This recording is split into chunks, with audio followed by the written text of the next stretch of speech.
2 வாரங்களுக்கு முன் ஜம்மு காஷ்மீரில் பகல்காம் தாக்குதலில் சுற்றுலா பயணிகளால் இரத்தம் சிந்தப்பட்ட அதே இடம், இந்திய பெண்கள் கண்முன் கணவனை இழந்த கதறல் ஒலித்த அதே பள்ளத்தாக்கு தற்போது மீண்டும் சுற்றுலா பயணிகளால் இந்துஸ்தான் ஜிந்தாபாத் என்ற முழக்கத்தையும் கம்பீரமாக எதிரொலிக்கிறது.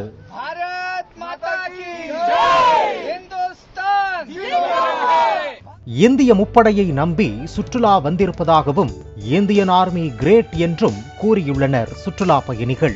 அதோடு அவர்களது அதாவது தீவிரவாதிகளின் கதையை மொத்தமா முடிச்சு விட்டுட்டு வாங்க மோடிஜி என்றும் அவர்கள் உணர்ச்சி பொங்க பேசினர். पहलगाम अभी भी घूम रहे, हमें इंडियन आर्मी पे पूरा भरोसा है और हमें हमारे इंडियन.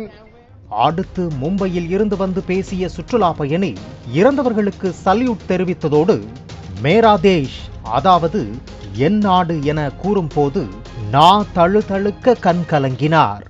सबके ऊपर भरोसा है और मेरे को मालूम है वो लोग जो कुछ करने. இந்தியாவை ஆள்பவர்கள் மீதும் முப்படை மீதும் முழு நம்பிக்கை வைத்திருப்பதாக பெருமிதத்தோடும் நெகிழ்ச்சியோடும் கூறினார் அவர். பிளே ஸ்டோர் மற்றும் ஆப் ஸ்டோரில் இருந்து பாலிமர் செயலியை QR கோடு மூலம் பதிவிறக்கம் செய்யுங்கள். செய்திகளை உடனுக்குடன் பெறுங்கள்.